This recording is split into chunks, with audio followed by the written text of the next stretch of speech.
കൊച്ചിയിലായി പോയില്ലേ, ഒരുത്തനെ വെച്ചുറപ്പിക്കലായിരുന്നു. വീണ്ടും വിവാദ പരാമർശമായിട്ട് വന്നിരിക്കുകയാണ് എം എം മണി.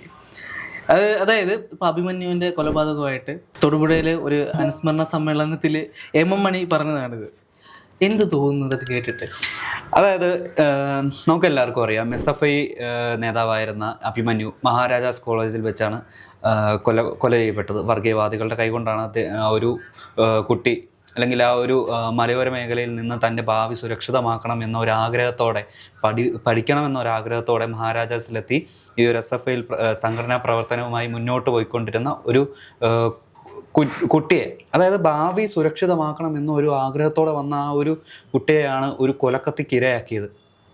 ആ ഒരു സംഭവം പിന്നിട്ടിട്ട് 8 വർഷം കഴിയുന്നു. ആ 8 വർഷം കഴിയുന്നതിൻ്റെ ആ ഒരു സാഹചര്യത്തിലാണ് ഇടുക്കിയിൽ അല്ലെങ്കിൽ തൊടുപുഴയിൽ നടന്ന ഒരു അനുസ്മരണ സമ്മേളനത്തിൽ അവിടെ മുൻ MLA യും അല്ലെങ്കിൽ മുൻ വൈദ്യുതി മന്ത്രിയുമെല്ലാം ആയിരുന്ന എം എം മണിയുടെ വിവാദ പ്രസ്താവന. അതായത് ഇടുക്കിയിലായിരുന്നെങ്കിൽ ഇത് ചെയ്തവന്മാരൊന്നും നേരെ ചൊവ്വേ ഭൂമിയിൽ കാണില്ലായിരുന്നു എന്ന രീതിയിലുള്ള ഭീഷണി മുഴക്കിയാണ് എം എം മണി അഭിമന്യുവിൻ്റെ അനുസ്മരണ സമ്മേളനത്തിൽ ആ ഒരു കുട്ടിയോടുള്ള എന്താ പറയുക, ഒരു ഓർമ്മ പുതുക്കലായിട്ട് അവർ കണ്ടത്. പക്ഷേ ഇത് സമൂഹം കാണുന്നത് വെറും വില കുറഞ്ഞ ഒരു CPM നേതാവിൻ്റെ അല്ലെങ്കിൽ കമ്മ്യൂണിസ്റ്റുകാരൻ എന്ന് ഒരു കാരണവശാലും എം എം മണി ഉദാഹരണമായി പറയാൻ പാടില്ല എന്നാണ് എൻ്റെ ഒരു വീക്ഷണം. വേറൊരു സംഭവം ചെയ്തത് വെറും ഒരു, അതായത് അഭിമന്യുവിനെ വെറും ഒരു മാർക്കറ്റിംഗ് ആയിട്ട് കാണുന്നുണ്ടോ? തീർച്ചയായും. കാരണം നമ്മുടെ കലാലയങ്ങളിൽ ഈ SFI അല്ലെങ്കിൽ DYFI പോലുള്ള സംഘടനകളിൽ നിന്ന് പാവപ്പെട്ട കുടുംബങ്ങളിൽ നിന്നുള്ള കുട്ടികളെ ഈ കൊലക്കത്തിക്കും അല്ലെങ്കിൽ ഓരോ അപകടങ്ങളിലേക്കും തള്ളിവിട്ട് ഇവർ മനഃപൂർവ്വം ഉണ്ടാക്കുന്ന രക്തസാക്ഷിത്വം, ഈ രക്തസാക്ഷിത്വത്തെ ഇവർ ആഘോഷിക്കുകയാണെന്ന് വേണമെങ്കിൽ പറയാം, മാർക്കറ്റ് ചെയ്യുകയാണെന്ന് വേണമെങ്കിൽ പറയാം. എന്തുകൊണ്ട് ഇവർ ഇതിലേക്കെല്ലാം മുന്നിട്ടിറങ്ങുന്നില്ല? ഈ 2018, അതായത് ഈ ഒരു അഭിമന്യു കൊല്ലപ്പെടുന്നത് 2018 ഈ 2018 ഈ കേരളത്തിലെ വൈദ്യുതി മന്ത്രിയായിരുന്നു എം എം മണി. എന്തുകൊണ്ട് ആ സമയത്ത് ഈ ഒരു കേസിന് മേൽ സ്വന്തം നാട്ടിലെ കുട്ടി എന്നല്ലെങ്കിൽ ഈ ഒരു സ്വന്തം നാട്ടിൽ നിന്ന് എറണാകുളം പോലൊരു സിറ്റിയിലേക്ക് പഠനത്തിനായി എത്തുന്ന ആ ഒരു കുട്ടിയുടെ മരണത്തിന് ചോദ്യം ചോദിക്കാൻ അല്ലെങ്കിൽ ആ ഒരു പ്രതികളെ കണ്ടെത്താൻ അന്നത്തെ മന്ത്രി എന്തുകൊണ്ട് മുൻകൈ എടുത്തില്ല? എന്തുകൊണ്ട് അധികാരം നഷ്ടപ്പെട്ടപ്പോൾ ഇപ്പോൾ കൊലവിളി പ്രസംഗവുമായി രംഗത്ത് വന്നു എന്ന ഒരു ചോദ്യം ഇവിടെ നിലനിൽക്കുന്നുണ്ട്. അതാണ് ഞാൻ ചോദിച്ചത്. ഇതൊരു മാർക്കറ്റിംഗ്, അതായത് ഇപ്പൊ ജനങ്ങളുടെ മനസ്സിൽ അഭിമന്യു എന്നൊരു യുവാവിന് അല്ലെങ്കിൽ ആ സ്റ്റുഡൻറ്റിന് ഒരു പ്രത്യേക സ്ഥാനമുണ്ട്. ഇവർ ആ അഭിമന്യുവിൻ്റെ കൊലപാതകവുമായിട്ട് ബന്ധപ്പെട്ട് പലപ്പോഴും ഞാൻ ശ്രദ്ധിച്ചിട്ടുണ്ട്. ഇപ്പം ഞാൻ പെറ്റ മകൻ എന്നൊക്കെ പറഞ്ഞുകൊണ്ട് പല രീതിയിൽ ഇത് കമ്മ്യൂണിസവും അതുമായിട്ട് ബന്ധപ്പെട്ടുള്ള കാര്യങ്ങൾ ജനങ്ങളുടെ ഇടയിലേക്ക് ഇതുമായിട്ട് ബന്ധപ്പെടുത്തി മാർക്കറ്റ് ചെയ്യാൻ ശ്രമിക്കുന്നു. രഞ്ജിത്ത്, ഇതിൽ മറ്റൊരു കാര്യമുണ്ട്. അതായത് ഞാൻ പെറ്റ മകനെ അത് ഒരു സോഷ്യൽ മീഡിയയിൽ ഏറ്റവും കൂടുതൽ ക്യാമ്പയിനായിട്ട് പോയിരുന്നു. അതായത് ഈ ഒരു അഭിമന്യു മരണപ്പെട്ടതിനെ തുടർന്ന് 1 വർഷത്തിന് ശേഷം ഈ ഒരു SFIയുടെ ഓരോ സമ്മേളനത്തിലും ഒരു മുഖമായിരുന്നു അഭിമന്യു. കാരണം ഈ സാധാരണക്കാരായ കുട്ടികൾക്ക്, അതായത് കലാലയങ്ങളിലേക്ക് എത്തുന്ന കുട്ടികൾക്ക് ഒരു ഇമ്പാക്റ്റ്, അതായത് കുട്ടികളിൽ ഇമ്പാക്റ്റ് ഉണ്ടാക്കിയെടുക്കാൻ കഴിഞ്ഞു ഈ ഒരു അഭിമന്യുവിലൂടെയുള്ള ആ ഒരു മാർക്കറ്റിംഗ്. അതിനെ പരമാവധി യൂട്ടിലൈസ് ചെയ്തിട്ടുണ്ട്. എന്നിട്ടും ഈ ഒരു പ്രതികളെ എന്തുകൊണ്ട് നിയമത്തിന്റെ മുന്നിലേക്ക് എത്തിക്കാൻ ഇവർക്ക് സാധിച്ചില്ല? കേരളത്തിൽ ഇത്രയേറെ സംഘടനാ ബലവും അധികാരവും അല്ലെങ്കിൽ ഏറ്റവും ഹോൾഡുമുള്ള ഒരു പാർട്ടിക്ക്, CPM ആവട്ടെ, DYFI ആവട്ടെ, SFI ആവട്ടെ, ഇവർക്കൊന്നും ഇതുപോലെ പ്രതികളെ പിടിക്കാനോ അല്ലെങ്കിൽ നിയമത്തിൽ എത്തിക്കാനോ അവർക്ക് തക്കതായ ശിക്ഷ വാങ്ങി നൽകാനോ ഇവർ തയ്യാറായില്ല, അല്ലെങ്കിൽ ഇവർക്ക് കഴിഞ്ഞില്ല. എന്തുകൊണ്ടത് കഴിഞ്ഞില്ല? എന്നിട്ട് 8 വർഷത്തിന് ശേഷം വന്ന് പറയുകയാണ്, ഇത് ഞങ്ങളുടെ നാട്ടിലായിരുന്നെങ്കിൽ അവരൊന്നും പുറത്തിറങ്ങി നടക്കില്ലായിരുന്നു, അവരെ തീർത്ത് കളയുമായിരുന്നു. എവിടത്തെ ന്യായമാണ്? അല്ലെങ്കിൽ എന്ത് പൊളിറ്റിക്സ് ആണിത്? SFI തന്നെ ഇതിന് പിന്നിൽ നിന്നുള്ള ഊഹിക്കുന്നു അല്ലെ സംശയിക്കുന്നു? ഇല്ല, ഒരു സമയത്ത് ഒരു SFIക്കെതിരെ ആരോപണം വന്നിരുന്നു. അതായത് അഭിമന്യു വെക്കേഷൻ്റെ ഭാഗമായിട്ട് എറണാകുളത്ത് നിന്നും നാട്ടിലേക്ക് പോവുകയായിരുന്നു. ആ നാട്ടിലേക്ക് പോയ അഭിമന്യുവിനെ തിരിച്ച് എന്തോ ആവശ്യത്തിന് വേണ്ടി SFIയുടെ തന്നെ നേതാക്കൾ തിരിച്ച് വിളിക്കുകയും, അല്ലെങ്കിൽ ഈ വരുന്ന വഴിക്കാണ് ഇതുപോലെ PFI അല്ലെങ്കിൽ ഈ വർഗീയ സംഘടനയിൽപ്പെട്ട വിദ്യാർത്ഥികളുടെ മുന്നിൽ പെടുകയും സംഘർഷം ഉണ്ടാവുകയും തുടർന്ന് നെഞ്ചിലേക്ക് കത്തി ഇറക്കപ്പെടുകയും ചെയ്തത്.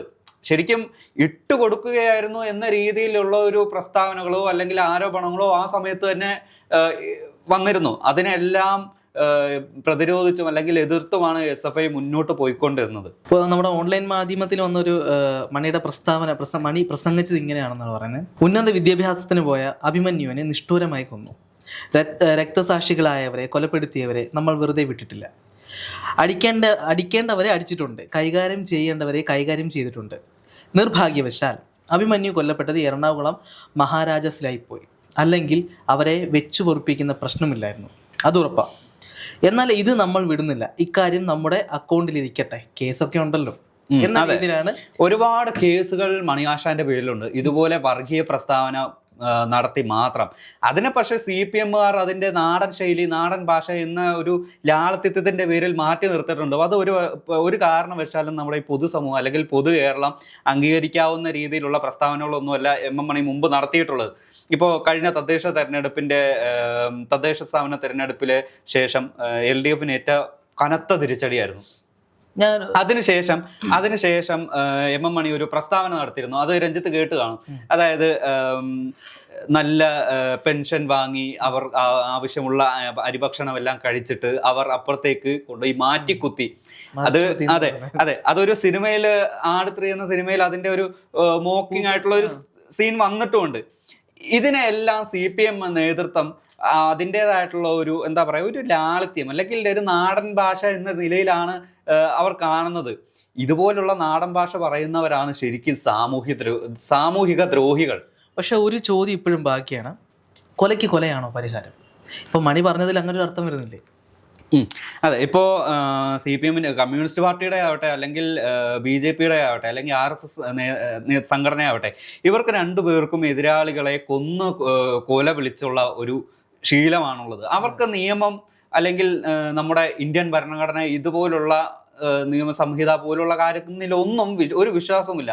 അവരുടേതായിട്ടുള്ള ഒരു ഈ ഒരു പ്രസ്ഥാനത്തിൽ അല്ലെങ്കിൽ അവരുടേതായിട്ടുള്ള ഒരു യൂണിവേഴ്സിൽ ജീവിക്കുന്നു. ഈ ഒരു യൂണിവേഴ്സിൽ ജീവിക്കുന്നവരാണ് ശരിക്കും നമ്മുടെ പൊതുകേരളത്തിലുള്ള സാധാരണപ്പെട്ട ജനങ്ങൾക്ക് ഏറ്റവും വലിയ ഭീഷണി ഉയർത്തുന്നത്. ഇവരുടേതായിട്ടുള്ള സ്വാർത്ഥ താല്പര്യങ്ങൾക്ക് വേണ്ടി നടത്തുന്ന ഹർത്താലിലും അല്ലെങ്കിൽ പ്രതിഷേധങ്ങളിലേക്കും എത്രയേറെ സാധാരണ ജനങ്ങൾ, അതായത് നമ്മുടെ കേരളത്തിൽ മുമ്പ് ഹർത്താലുകൾ CPMും BJPയും നടത്തി കണ്ടിട്ടുണ്ട്. ഈ ഒരു ഹർത്താലിൽ നമുക്ക് ഈ സാധാരണക്കാർക്ക് എത്രയേറെ നഷ്ടമുണ്ടായിട്ടുണ്ട്. അല്ലെങ്കിൽ കേരളത്തിന് അല്ലെങ്കിൽ പൊതുസ്വത്ത് എത്രയോളം നശിപ്പിക്കപ്പെട്ടിട്ടുണ്ട്. അതൊന്ന് ആലോചിച്ച് നോക്കണം. അതാണ് ഇവർ ഇപ്പോൾ ഈ ഒരു എന്താ പറയുക, നമ്മുടെ ഈ നിയമസംഹിത പോലുള്ള കാര്യത്തിലൊന്നും ഒരു വിലയും കൊടുക്കാതെ ഒരു സാമൂഹിക വിരുദ്ധരായി നീങ്ങുന്ന ഒന്നോ രണ്ടോ പ്രസ്ഥാനങ്ങളുണ്ട്. ആ പ്രസ്ഥാനങ്ങളെ ജനങ്ങൾ നീക്കി നിർത്താൽ തീരാവുന്നതേ ഉള്ളൂ ഈ പ്രശ്നങ്ങൾ അത്രയും. അത് പലപ്പോഴും ഇവരുടെ പ്രതിഷേധങ്ങള് ഗുണ്ടായിസമായിട്ടാണ് നമുക്ക് തോന്നുന്നത്.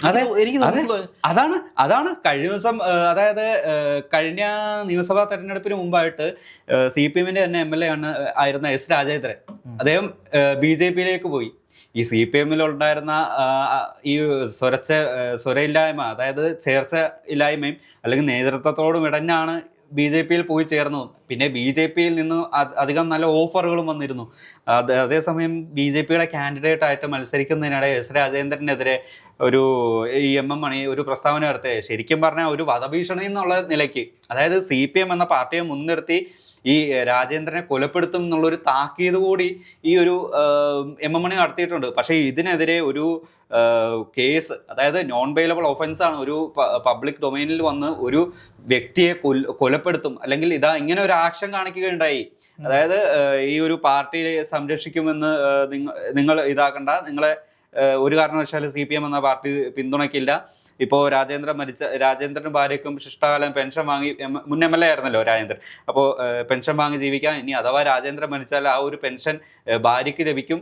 അതുപോലെ എല്ലാം പറഞ്ഞ അവസാനം ഇനി ഇതുപോലെ ആവർത്തിച്ചാൽ എന്ന് പറഞ്ഞ് ഒരു ആക്ഷൻ കാണിക്കുകയാണ്. അതിന്റെ അർത്ഥം എന്താ? വധഭീഷണി, പരസ്യമായിട്ട് വധഭീഷണി മുഴക്കി.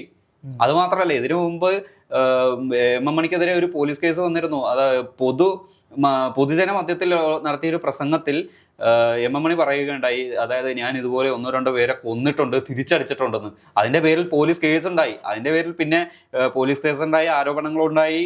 അന്ന് MLA മറ്റുമായിരുന്ന MM മണി രാജിവെക്കണമെന്ന് ഹർത്താൽ വരെ നടന്നു ഇടുക്കിയിൽ. ഇത്രയേറെ വിവാദങ്ങളുടെ രാജകുമാരനായ MM മണിയെ എന്തുകൊണ്ട് CPM സംരക്ഷിക്കുന്നു എന്ന് വെച്ചാൽ അതാണ് CPM എന്നുള്ള പാർട്ടിയുടെ ഒരു നിലപാട് അല്ലെങ്കിൽ അവരുടെ സംസ്കാരം. എന്തായാലും പ്രസ്താവനകൾ നടത്തുമ്പോൾ MM മണി ഒന്ന് സൂക്ഷിക്കുക.